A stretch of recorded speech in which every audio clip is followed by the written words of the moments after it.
L'intelligenza artificiale è molto utile per la creazione di reference anche impossibili. Da illustratore, oltre che insomma architetto, alcune volte mi trovo a dover creare delle reference che non esistono e sicuramente va bene. Ovviamente è solo il punto di partenza per poi fare ricerca e andare avanti.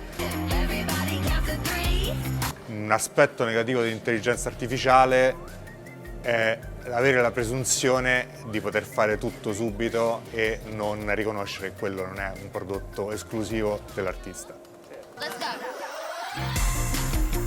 Sì, chiaro, però io ho un artista in testa che secondo me è la Bibbia di tutti gli artisti e diciamo che alla fine si è convertito anche nel digitale, che è Sid Mead, perché Sid Mead ha creato veramente la concept art. Cioè lui è riuscito a creare quello che oggi consideriamo la concept art moderna.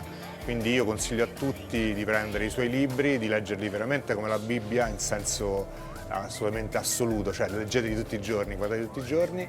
Altro artista che mi piace tantissimo per quanto riguarda Ryan Lang, forse più character design che concept art, però ci sta, lui è bravissimo, poi fa spiega come fare alcuni processi, a me piace molto questa cosa. E poi mi ho messo in crisi, adesso che dico, qualcuno che è venuto qua. Lorenzo Lanfranconi che mi piace un sacco perché è delicato, cioè trasferisce la sua fisicità nel secondo me quello che fa, perché è delicatissimo e bellissimo, mi piace un sacco. Allora, io ho avuto la fortuna di lavorare con molti artisti organizzando eventi, lavorando con Wacom come ambassador, perché tanto non lo nascondiamo, sarà scritto pure sul sottopancia, va bene. Lo posso scrivere io a mano.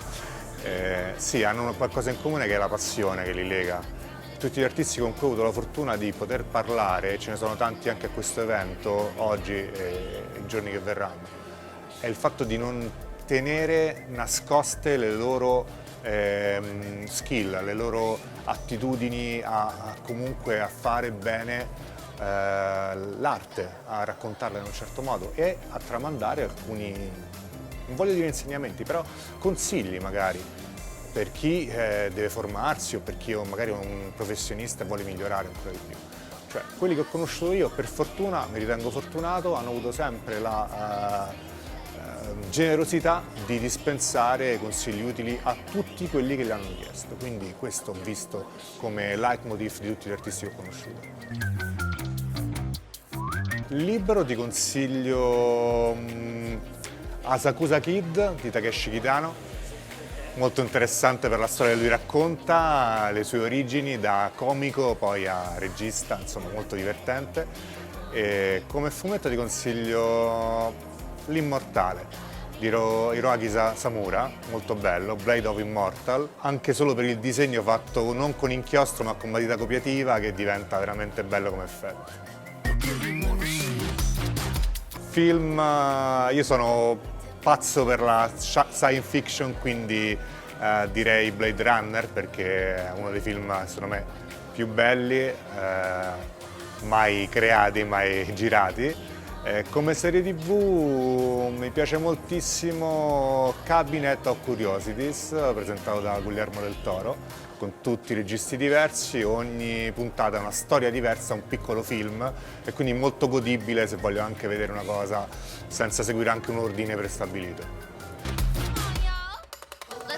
Io sono amante del vintage, del coin-op di un certo tipo, anni 80-90, quindi magari sarà un po' fuori target, però secondo me Black Tiger, anche come ambientazioni, era un coin-op meraviglioso. Magari si può recuperare con Mame, si può fare un recupero del gioco e giocarci.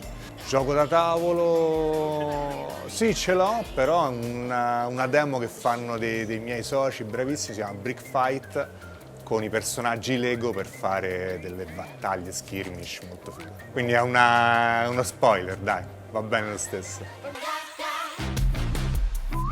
Secondo me il commiato, le faremo sapere, è la cosa più brutta che puoi dire a qualcuno, perché significa che non hai pensato veramente a quello che ti ha fatto vedere e non gli hai dato abbastanza importanza. Secondo me devi dargli comunque un barlume di feedback, sì, interessato veramente, nel positivo e nel negativo, Cioè non la chiameremo mai più, ci scusi ma quello che ha fatto non ci interessa, oppure sicuramente ci potrebbe essere un punto di contatto con le nostre produzioni. come non avere diciamo un device digitale per disegnare. Questo per migliorare il workflow, per riuscire ad essere competitivo nel mondo del lavoro di oggi che chiede sempre di più in sempre minor tempo. Quindi è impossibile non saltare dei passaggi come la scansione, come la colorazione a mano, che sono meravigliosi, ma oggi se veramente voglio essere produttivo devo riuscire a switchare il mio modo analogico di lavorare in digitale, e quindi un device per disegnare potrebbe essere un bel regalo per un artista come me.